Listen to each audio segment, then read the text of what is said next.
yes, applause from my old computer. Alrighty, you know, the interesting thing about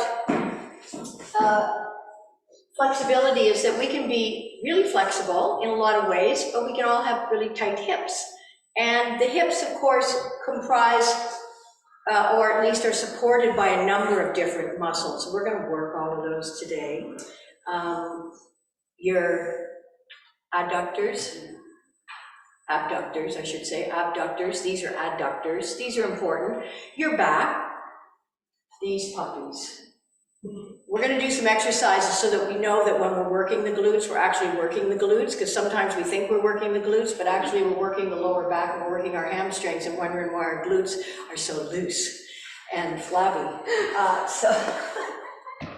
You know, my goal, of course, always is to, add some information and knowledge about your anatomy so that you actually can appreciate, understand, and take better care of your body. Now, a couple of things too that are important. We're going to do something called nerve flossing, but that's really just mobilizing gently with awareness space around the hip area, because sciatica, which I have never had, touch wood, don't want.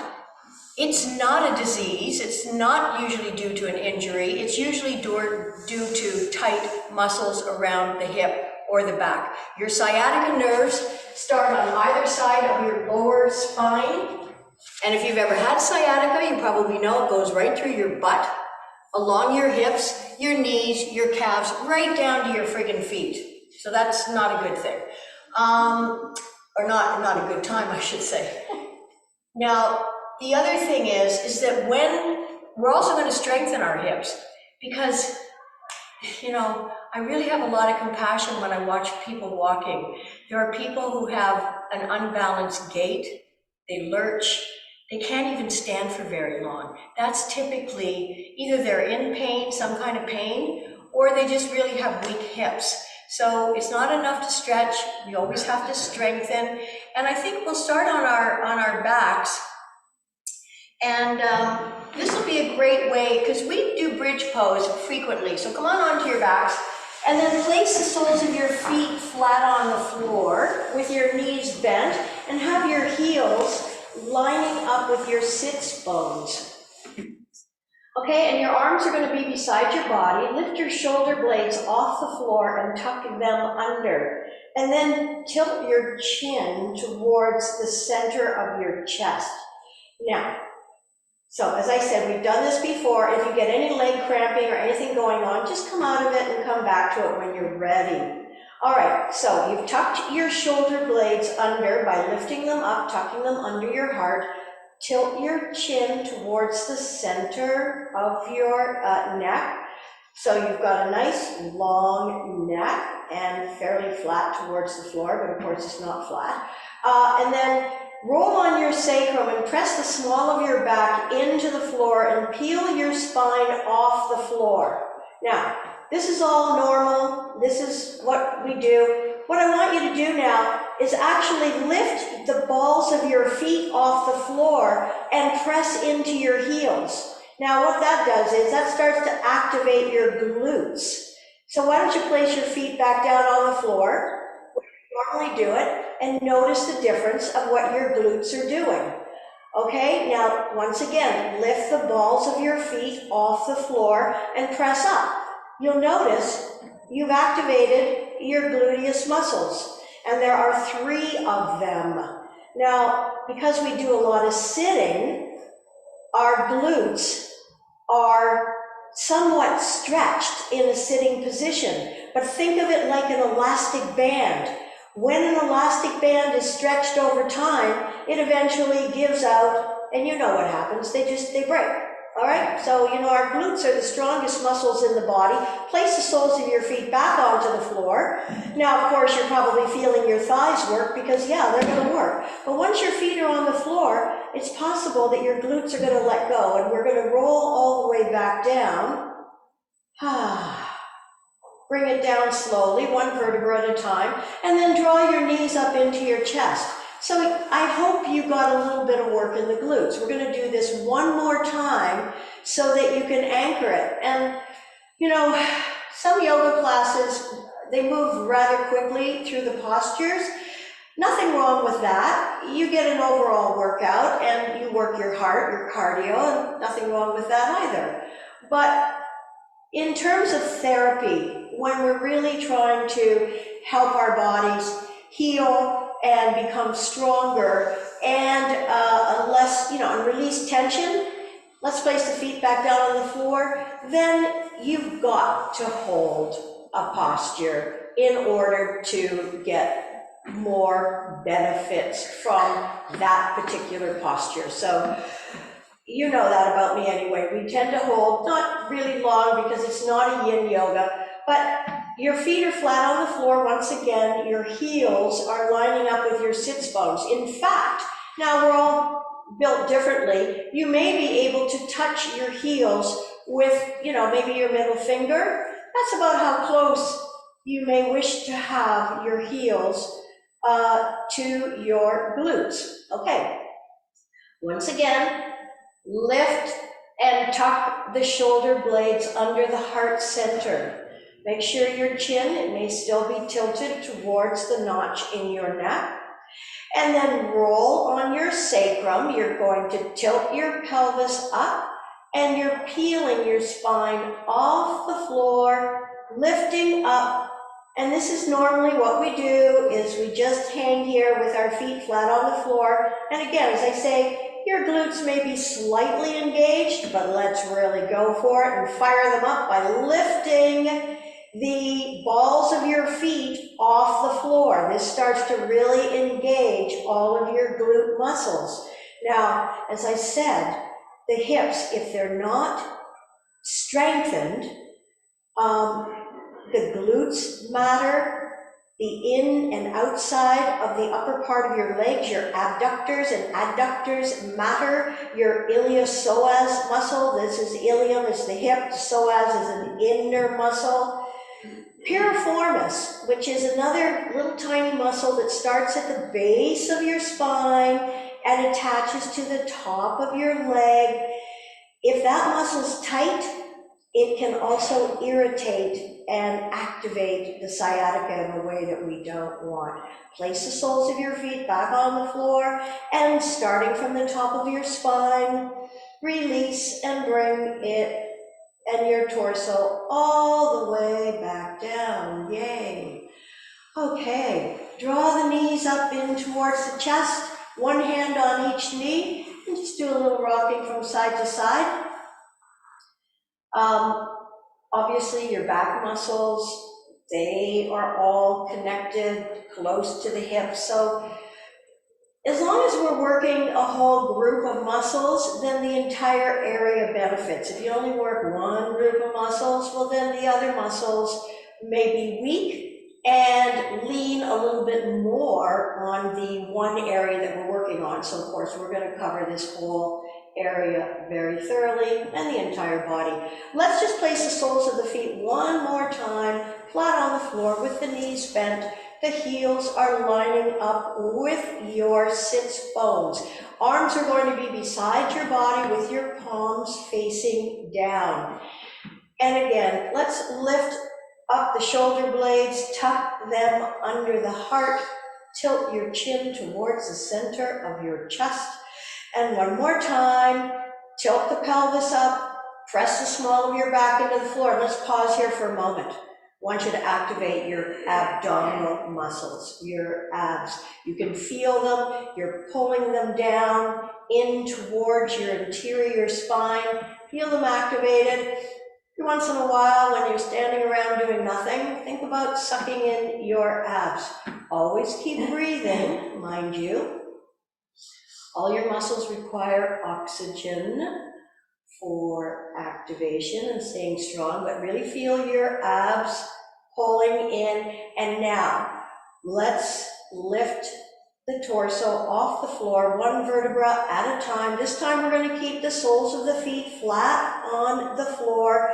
What we're going to do is bring straight arms under the body, interlock the fingers so that your knuckles are pointing towards your heels, and you're going to do a little rocking from side to side, and bring your shoulders under your body, under your upper body, and feel that your shoulder blades are almost kissing, and then press up.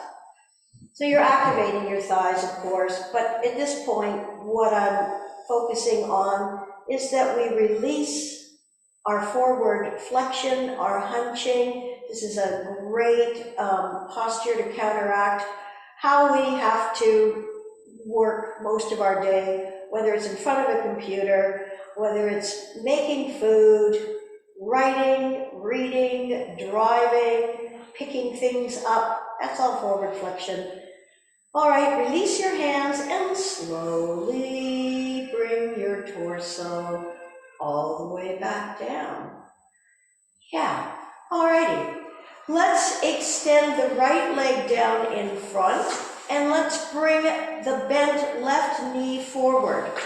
Now, you're gonna bring your knee over towards your right shoulder. So your left knee is bent, and we're just gonna bring this over towards the right shoulder. So I'm sure you can feel this stretch in the hip joint. Breathe into it. Do not hold your breath while you're doing anything, unless we're doing a pranayama breathing exercise and I ask you to hold your breath.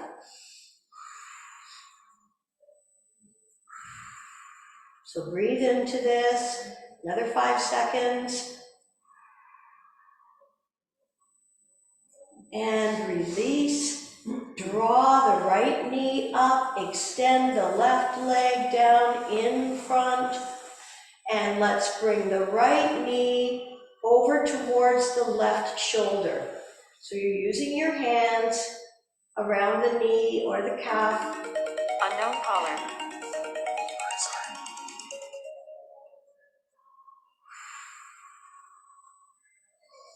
Right knee towards left, breathe into the hip. Now, although I did 3 yoga classes on Saturday, I'm feeling this in my hip joint. Remember, your hips are the most stable joint in the body, so naturally, they have to be like a foundation. You don't want them to be wobbly, but we want them to have the best mobility possible. So breathe into it, another 5 seconds, please.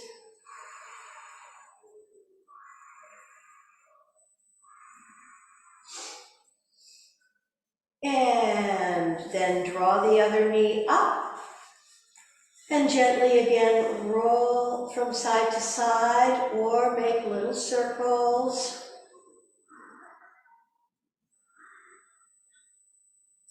And now, keeping the knees bent, feet on the edges of your mat. Take your arms out to the side, shoulder height. Knees are bent, feet are on the outer edges of your mat. Inhale, in place. Exhale, lower both knees, slowly and gently over to the left, keeping your feet right on the edges. So we're stretching now the IT band, the iliotibial band. Anything that's ilia refers to the hip joint. Tibial is a bone in the lower part of your leg. So breathe into it. Inhale, slowly come back to center. Exhale, both knees over to the other side. Your feet don't move. Well, they rock from over to the side of your feet. But interesting that issues in the hips can manifest in the back, the butt, even plantar fascia. Of course, the knees. Now, I'm not exactly sure how it lines up with the plantar fascia, but remember that old game we used to play or a song, the hip bone's connected to the knee bone and the knee bone's connected to the ankle bone and blah, blah. You know, it's all connected. And of course, when you get into serious Buddhism, inhale, Come up to center again with your feet on the edges of the mat. And one more time, we're taking our knees over to the left, and you're going to lift your left ankle and place it on top of your right knee. So that just gives a little extra stretch to the IT band. If you find it too much, place the foot back down on the floor and don't bother placing it on top of the knee. So when it comes to Buddhism, and you hear the Dalai Lama talking, we're all interconnected. It's all connected. And First Nations people know whatever befalls the earth will befall man. I feel that we're not reinventing any wheels. We just have to remember the wheel. And when I say the wheel of connection. Everybody wants the same. Last week we talked about the first yama, which was ahimsa, nonviolence, and then release that foot on top and then slowly, really slowly, because you've stretched a lot through the hips, so gently, gently come back to the center. Take a deep breath right when you get to the center. And then on the exhale, lower both knees over to the right side, lifting, if it feels okay, to place your right ankle or heel on top of your left knee. So that first yama, which are restraints in life, was ahimsa, nonviolence. And I feel that it's summed up in do unto others as you would have them do unto you. Treat others the way you want to be treated. These are some of the things that I feel are missing in today's society. I think we need to cut to the chase and live and let live. But today we're going to be discussing the second of the yamas, of the restraints, which is satya, telling the truth, not lying, not BSing ourselves. And it's harder than it sounds. Most of us would like to think that we're honest people, and I'm sure that we are, for the most part, honest.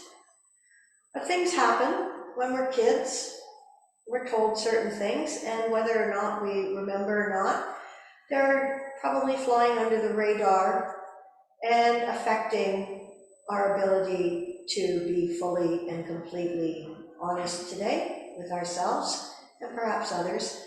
And then release that foot, place it back on the floor, and slowly come back to the center. Once again, draw the knees into the chest and gently rocking from side to side. And breathe. Be sure you're breathing, especially into the hips with caring awareness. Remember, no matter what I ask you to do, or any other yoga teacher might ask you to do, if it doesn't feel right for you today, listen to your bodies, respect your limitations, and either modify it, don't do it. Okay. And that is a form of nonviolence. We just talked about that last week. Not being violent towards your own body. Okay, we're going to do one more on our backs here before we come up. Let's place, let's actually take, and we've done this before, but I find this a really interesting stretch because in our day-to-day activities, well, let's get into it and then I'll chat with you about it. So you're going to bring your left knee forward, and then I want you to place your left hand on the outside of your knee and your right hand near your ankle. And I want you to bring your knee towards the center of your chest. So not your shoulder, you're going to bring it to the center of your chest. And you're pulling it towards you. And you're going to breathe into the area where you're feeling that stretch. Now, all of this is really nerve flossing. So you're bringing, everybody feeling that somewhere? And breathing? And maybe smiling? Instead of gritting and bearing.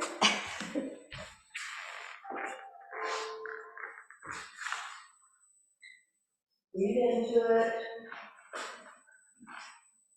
So your ankle, if possible, should be over to the outside or towards your right leg.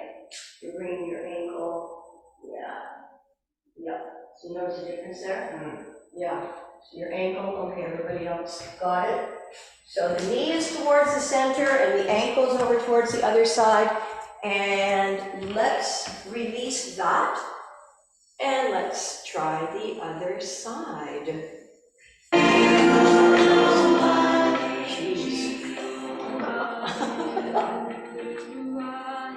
I'm sorry, apologize.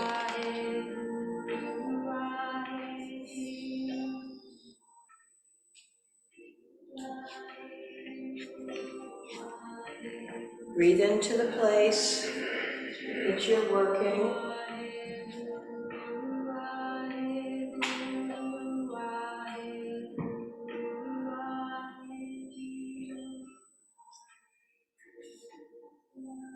This just may make you feel like you want to go dancing tonight.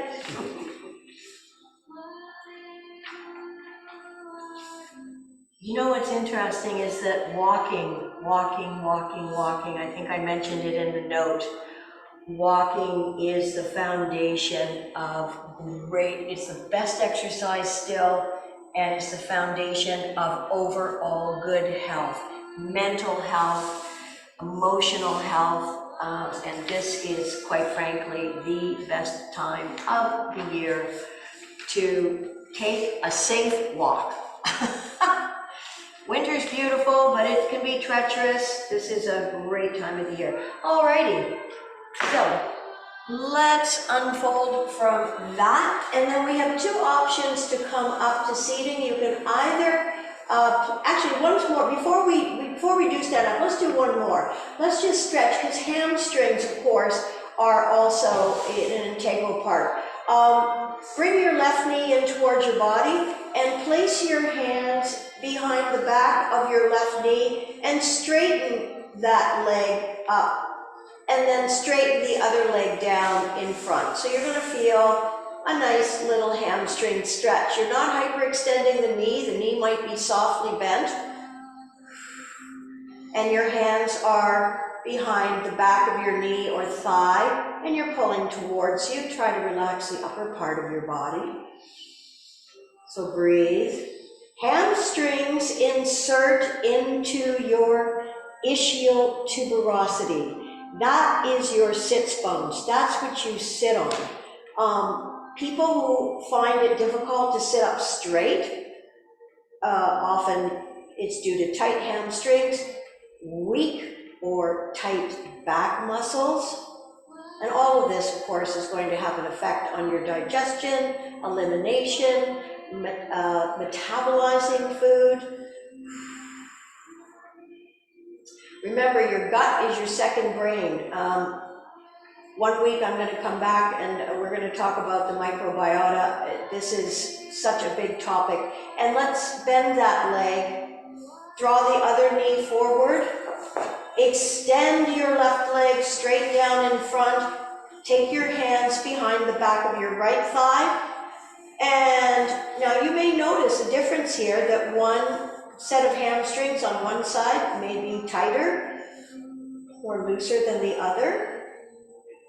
And if you're not getting anything from this with, if you have nice loose hamstrings, lovely, you can reach up towards your calf and get a little more stretch. But most people's hamstrings are reasonably tight because we don't stretch them. In normal life, we don't use all of our potential mobility. We're mostly bending forwards, a little bit of sideways stretching, but nothing too extreme in normal life. So you can feel the tendons of your hamstrings potentially inserting into your ischial tuberosity, your sits bones. And then of course they extend all the way down to the back of your knee. So those are your hamstrings.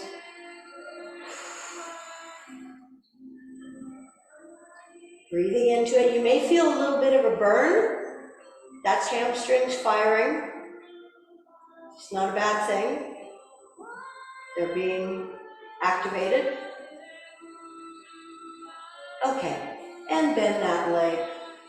And now we can either roll over onto our sides, or if you wish, you place your hands underneath the backs of your legs and roll up to a seated posture. And then, because I'm looking at my friend Jennifer here, she's already in one of the postures we're going to take. Baddha Konasana, butterfly pose. Bring the soles of your feet together. Now, lift yourself up from behind and just come forwards and backwards, forwards and backwards.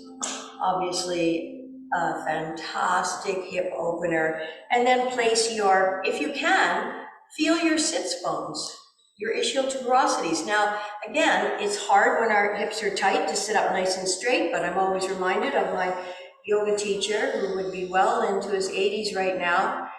No difficulty sitting with knees flat on the floor, sitting up straight, and that's how he sat for most of the class, if not cross-legged. So when you're working your knees down towards the floor, you're going to feel your inner thigh, groin, adductor. These are all part of the hip mobility.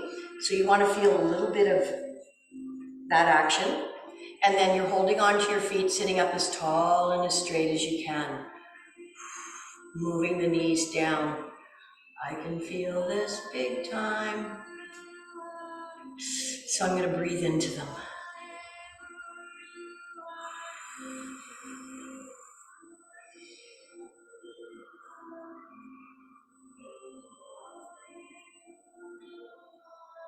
So you want to be feeling your inner thigh, adductor muscles. Couple more breaths in.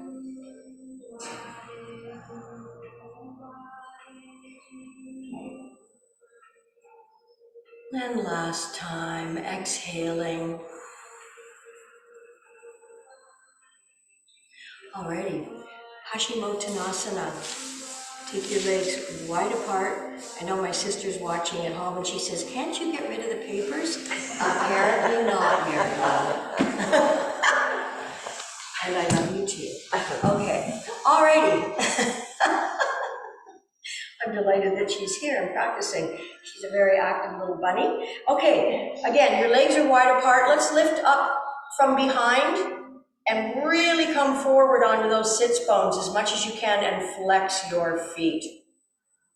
So again, a different kind of stretch for the inner thigh muscle, and of course, stretching also and working the outer thigh. Inhale, sweep the arms up, reaching up, lifting out of your waist. Can you feel this in your hips right now when you lift up? Yes. Okay, now reach forward just about halfway. Keep your feet flexed and lengthen your spine. Lengthen, lengthen, lengthen.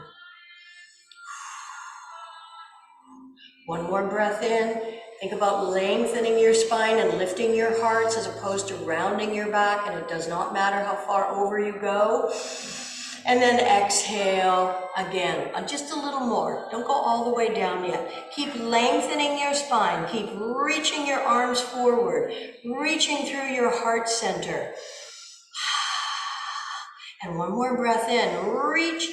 And now exhale and lower your hands to the floor. And that may be just in front of your face, wherever you can reach. You're reaching forward. Now, if it's possible to use your peace fingers and wrap them around your big toes, again, we're all anatomically different. Some have longer legs, longer arms, shorter arms. But keep flexing your feet. Inhale, lifting up in the heart center. Exhaling, forward fold. So if we don't hold for a little bit of time, it's just, it's not helpful or beneficial for your muscles to release the tension and the stress, whether that's physical, from poor posture, or if it's emotional, from stuffing into our junk drawers, aka our hips, whatever somebody said or didn't say that hurt us, annoyed us, frustrated us, but there was nothing we were going to do about it in the moment. You're releasing all of that.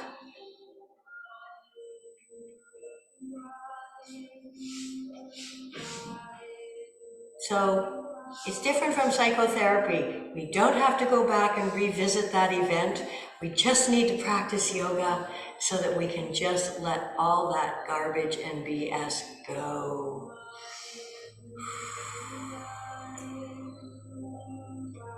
And of course, release the calming emotions, the dopamine, the serotonin, all of these feel-good hormones.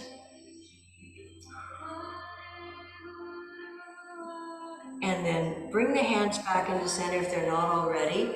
And let's roll back up. And just spend a moment with the legs in front, in Dandasana, staff pose. Pull the flesh out from under the sits bones. Sitting up nice and tall with your feet flexed. Shoulders back and over your hips. Fingertips pointing forward. Shoulders are relaxed. Inhale, sweep the arms up, stretching out the lower back now, focusing on the lower back. So, lifting up out of your waist, out of your hips, and lengthen and come halfway forward, just halfway. Keep your arms beside your ears. Once again, we're also stretching here the hamstrings. All of these areas, as I said, are connected. So the more we work on the entire area, the happier and more mobile this area will be, and create space for that big sciatic nerve. The sciatic nerve, there's two of them. Typically only one of them is irritated at a time, thank goodness. But they're pretty much the width of your baby finger. So that's a serious nerve. It's the biggest nerve in the body, which is why it can cause so much grief. And then reaching again forward, exhaling, and let your hands just organically arrive wherever they arrive, whether it's your toes, your ankles, your calves, your knees, whatever it is. And of course, if you do have any kind of back issues and you notice pain, you need to back off. Pain is the body's voice, and it's saying one word, no, or stop. Stop right now. So using whatever you're holding on to for leverage, lengthening your spine, stretching your lower back.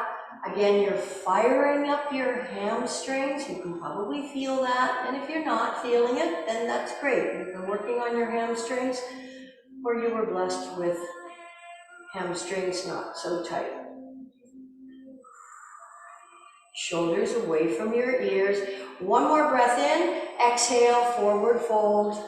Final fold, whatever amount you can. Doesn't matter how much. As soon as we're at our own edge, it's enough.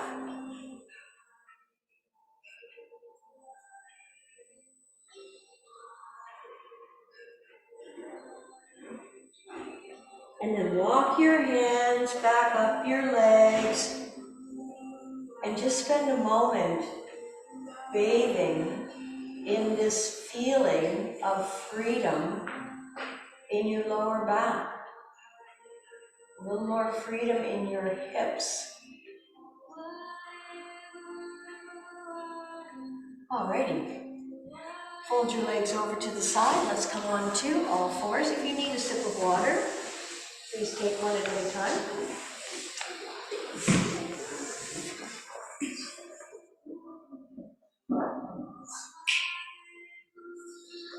Okay, a little bit of work on our glutes again. So with your middle finger pointing forward and your fingers spread wide apart underneath your shoulders, although if you have wrist issues, you can take your hands a little bit further forward, or you can come on to your knuckles if your wrists are having an issue. And actually, one week we should do some wrist work too. Basically, I like to think of yoga as being proactive, but if there is something we need to heal, then hopefully we can get that job done too with our practice. Okay, let's extend the right leg straight out behind us. Flex your foot. Now make sure your hips stay level, because there's a tendency when we lift one leg that we're gonna, roll on our hips. Keep it level.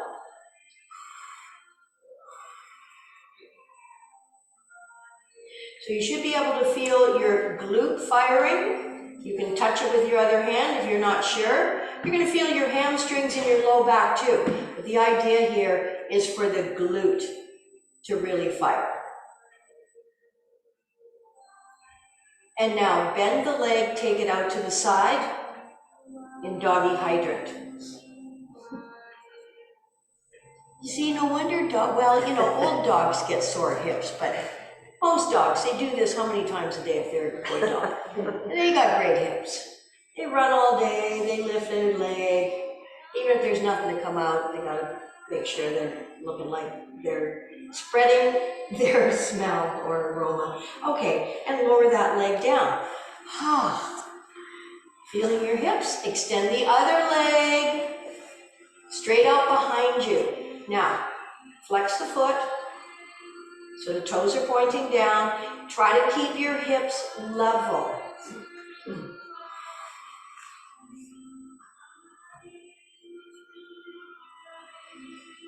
And breathe, of course. This also works your core. It's working the hams to strengthen them. We were stretching them, now we're strengthening them, but I want you to focus on your glute. And then, again, take that leg, bend it out to the side in your doggy hydrant position.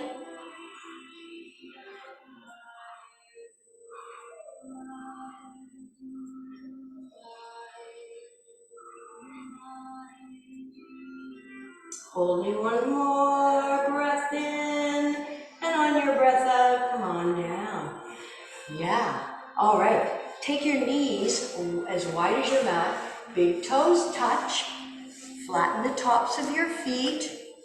If it's okay for your knees to bend more than 90 degrees, you're going to come into your modified child's pose and give a nice little stretch before we get back to working the muscles. And release your torso between your thighs. If it's okay, place your forehead on the mat. If you need height, fold your forearms one on top of the other and release your forehead onto your forearms. Of course, if bending your knees that much is an issue, then you come into puppy pose. Your knees are under your hips. Your spine is nice and long, and your forehead, once again, is on the floor, or you make a pillow with your forearms. Either way, draw your awareness and your attention to your breath, breathing into your side and your back ribs.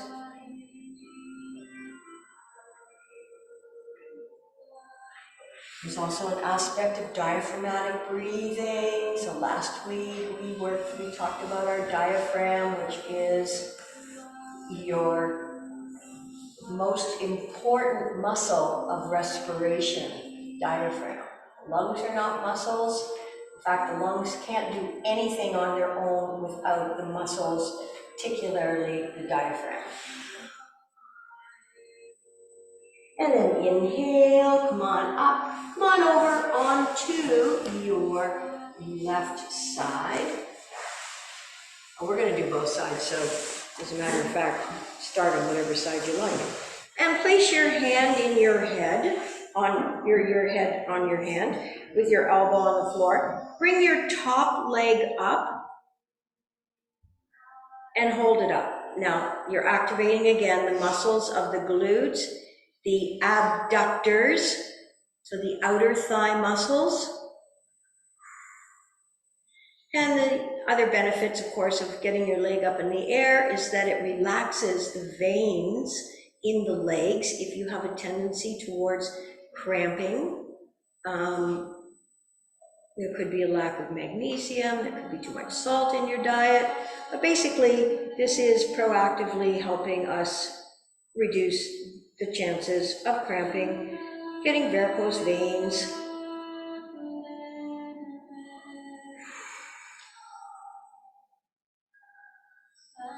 So the leg is not just flailing in the air, you're actively working those muscles. And then lengthen and lower the leg all the way down. Now inhale that top leg up, take it with the hand in front and pull towards you. So now you're stretched, so you're reaching up towards your ankle, above your knee, pulling towards you.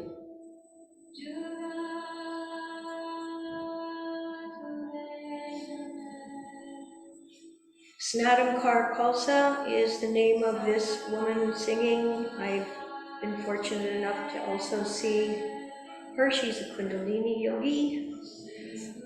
And the Kundalini yogis typically all wear white, and sometimes they they wrap their heads also in white cloth. And then lower that leg all the way down, but honestly, she's like an angel. Such a pure voice. Okay, both legs come up this time. Both legs. Yep, not kidding, Michael. Keep your head in your hand.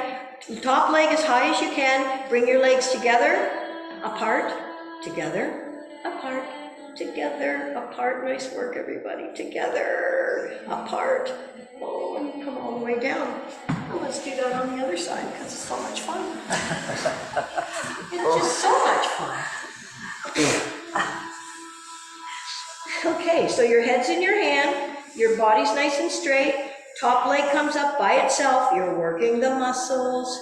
Oh my goodness.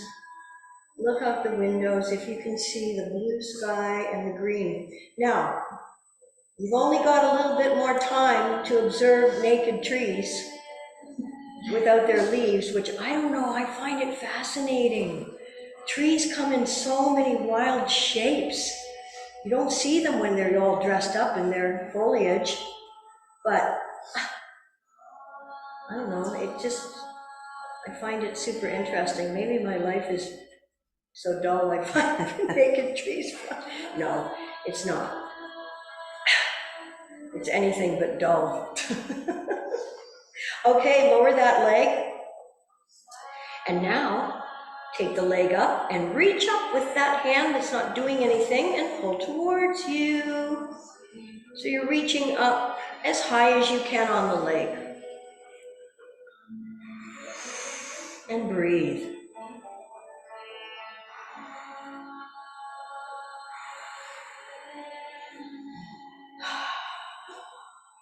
A little bit of pulling, not too much, but you can notice the muscles that are being stretched. Be mindful in your practice, not mindless. And lengthen and slowly lower the leg down. And now for the best part, both legs up. Top leg as high as you can, legs together, apart, together, apart, together, apart, together, apart, together, and all the way down. Yay. Okay, roll over onto your tummies. Now, once again, we're just going to do one more butt thing, then we're going to come up and do our standing postures to stretch everything out and build. But what I want you to do now is take your left hand and put your fingers right in the center of your glute, right in the center of your glute, okay? And you can use your other hand to rest your forehead on your mat if you need to, or just place your forehead on the mat. If you have a piece of clothing nearby, you can put that underneath your forehead, whatever you like. Okay, so with your left hand on your left glute, I want you to lift that left glute up, or left leg up, so you can tell how much you're working the glutes. Because again, when we're lifting our legs, we could be using our lower back, which we are, and our hamstrings, but I really want you to be working your glutes here. So by placing your finger on it, you know you're using it. So can you lift a little higher? And exhale and lower. Great. Let's change arms and change legs. Place your right hand fingers in the center of your glutes. And then lift that right leg up.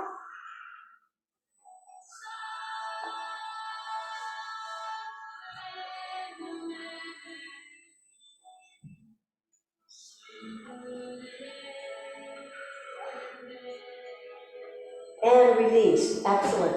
Place both hands beside your body with your palms facing up and place your forehead on the mat. Reach your fingertips towards the bottom of your mat, towards your feet. Roll an invisible alley with your nose to lengthen your neck. Press your hips and pelvis into the floor. And on an inhale, lift both legs up. And your shoulders, head, neck, and arms are all coming up. And you know you're working your glutes now because it feels just like it did when you lift one leg at a time. So I'm going to repeat it. Sitting on our arses all day is like keeping an elastic band stretched. Eventually it just gets weak and it's not good for anything. So we need to work our glutes, which we're doing. One more breath in, lift, exhale, come on all the way down. Now turn your head whichever direction feels okay. And let your shoulders melt. Bring your big toes together and let your heels splay out. And just take a moment here to let your body gather its energy and allow the body to absorb the benefits of your performance.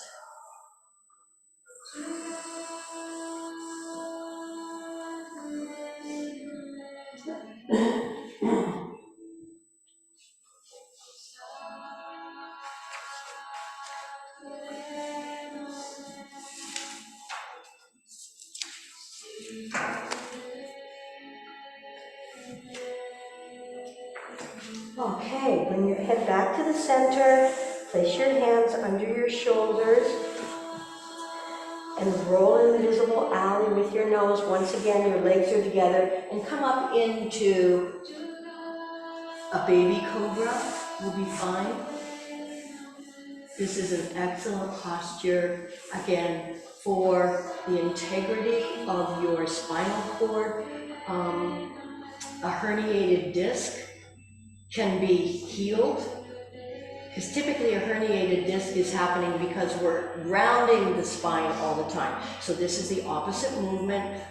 So this also strengthens the muscles of the lower back by staying in baby cobra with elbows tucked in.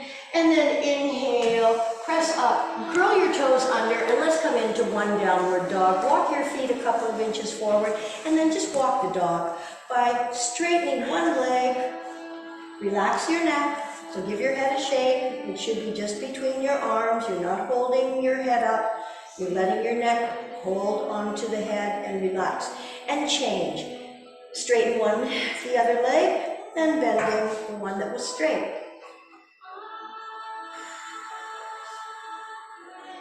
And one more time, change. Breathe into your hips. And last time, changing. And come into neutral. Walk your feet towards your hands. Bend your knees. Keeping your fingertips on the floor, bend your knees, feel your belly on your thighs.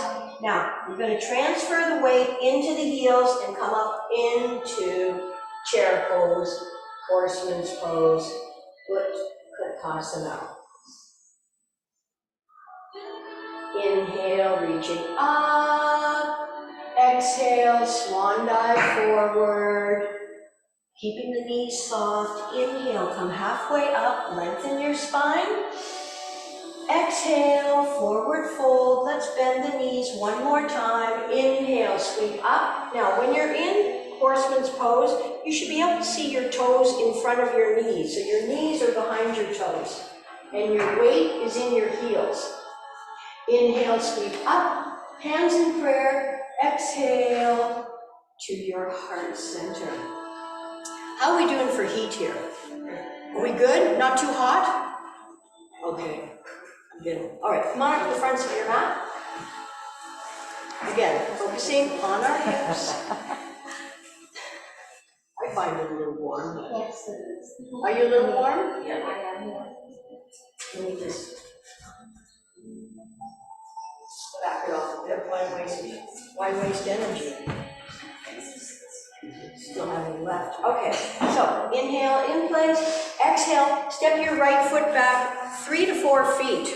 I like to say one leg length, I'm gonna say 3 to 4 feet, all right?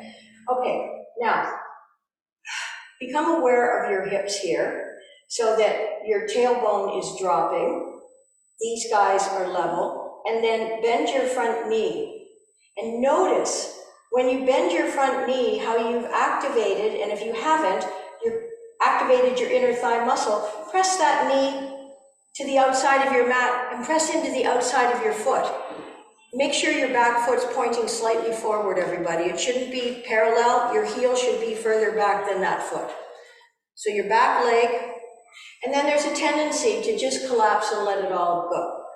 Please don't. Please make sure that your knee is at least pointing towards your middle toe, if not your baby toe, and that you're pressing into the outside. Now, this gets some elevation into your arches. Really important. So make sure that front knee is pointing out towards the outside of your mat. Okay, lift up at your sternum. Inhale, sweep the arms up to shoulder height. Keep feeling your inner thigh adductor muscles. This class is about your hips.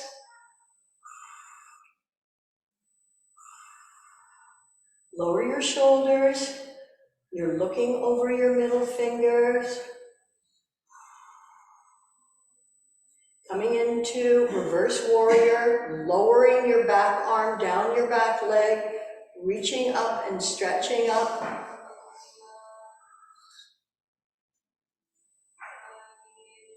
Coming back to the center, and then bring your front forearm onto your front thigh.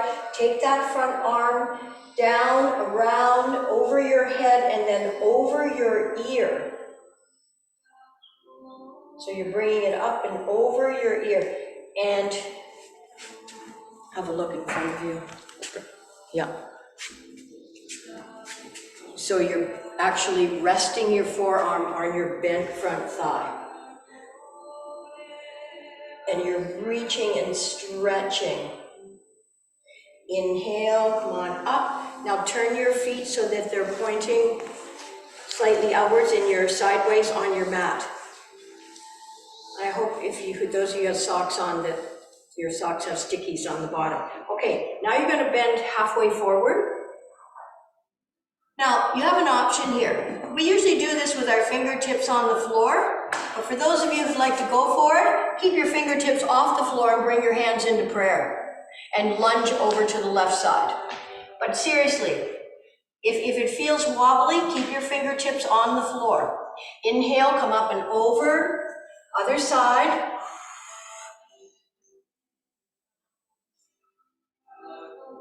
Up, back over to the first side. And again, keep your fingertips on the floor if you need to. Obviously, you can feel this is really working your hips, muscles all around the hips. Come back into the center. Walk your feet in towards one another, but keep them about 2.5 feet apart and toes turned out, knees are bent. We're coming into goddess pose, Malasana. So your knees should be pointing out over your toes. You're sinking into your sit bones. Inhale, come on all the way up. Exhale, float your arms down. Let's do the other leg. Take your left leg back. 3 to 4 feet, 3 to 4 feet. Your front foot is 90 degrees forward, and the heel of your back foot is going to be further back than your toes. So once again, when you bend your front knee, keep pressing the knee towards the outside of your mat. So bend your front knee, and make sure your knee is directly over your ankle, if possible. Back leg will be straight, pressing into the outside of your back foot. Inhale, sweep the arms up to shoulder height. Exhale, fix your gaze over your front fingers. So that will be your right fingers. And you're stretching them out. Now the anchor of the posture is going to be your back leg.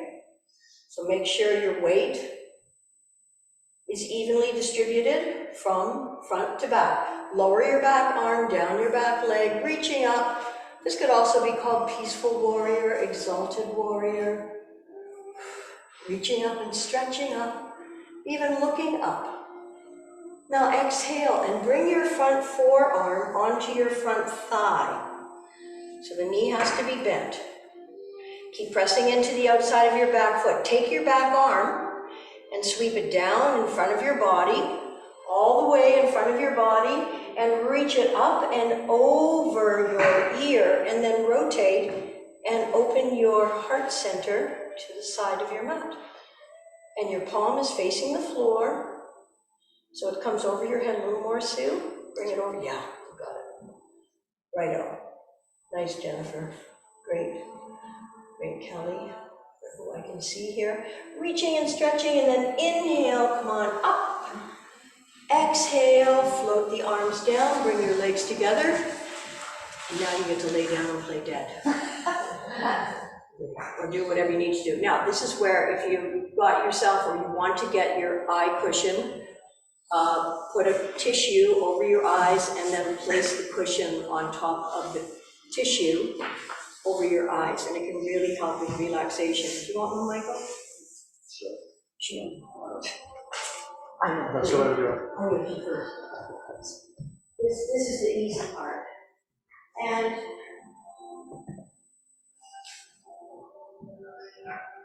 there we go. Good. This one rise a little. Yeah. Okay, so in this final posture, bring your heels together and let your feet splay out. Arms are beside your body, with your palms facing up in the open and receiving position. If it feels okay to straighten your legs on the mat, it's great. But if you want to keep your knees bent, that's okay. But to fully relax, your heels come together and then just let your feet splay out. Close your eyes.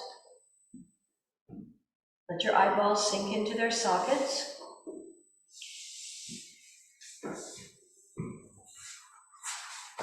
Separate the biting surfaces of the teeth.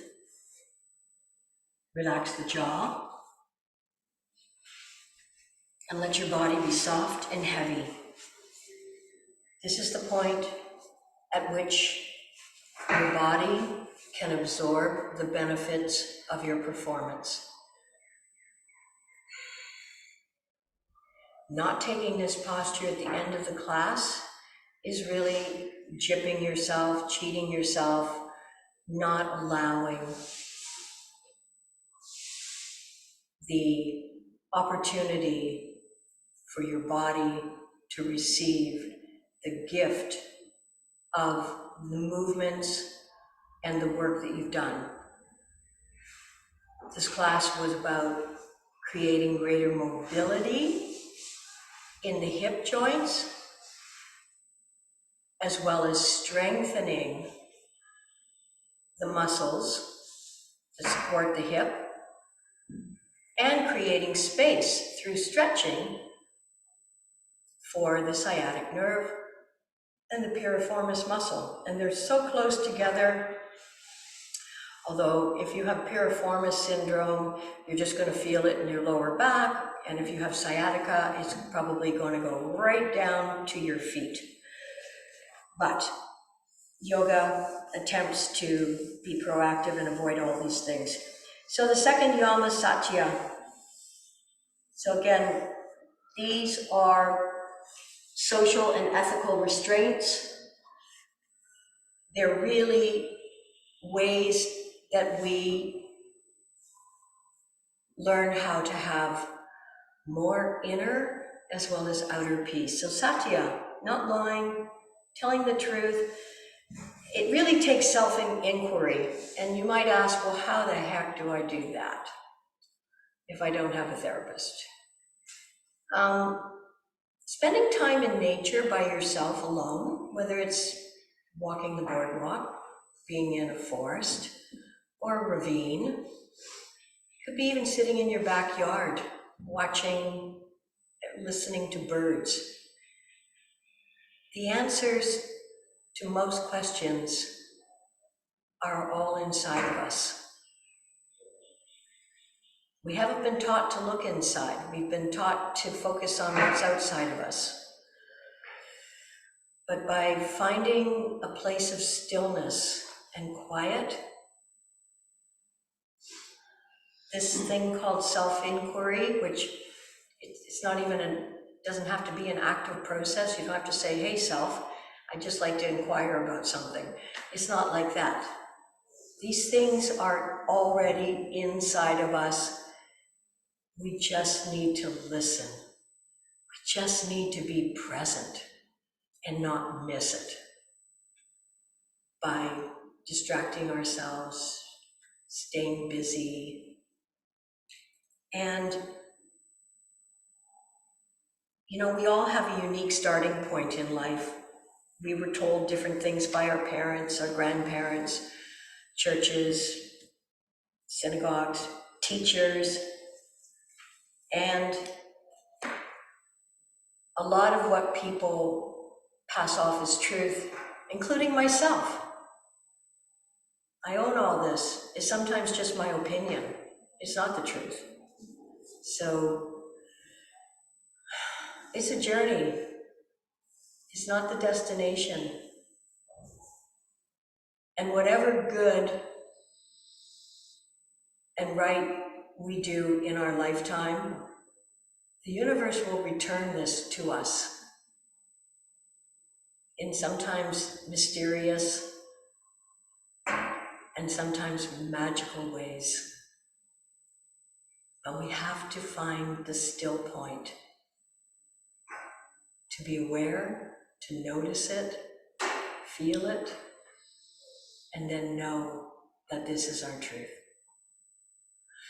Inhaling the life force, long, full, and deep, activating your diaphragm to press the belly up, and exhale and let it all go. Inhale once again, long, full, and deep, exhaling.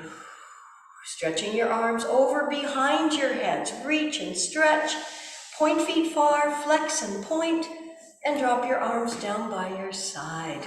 Stretch your arms skybound, reach and stretch, point feet far, flex and point, and drop your arms down by your side. Whenever you're ready, take your time. Stay where you are or roll over onto your side, keeping your knees bent, using your bottom arm for a pillow. And when you're ready, you can press yourself back up into a seated posture. Remember, because of the work that we do, we flushed all kinds of impurities, toxins, and wastes out of our cells, out of our joints. So be sure to drink water, flush it all out. Have a beautiful day. Namaste.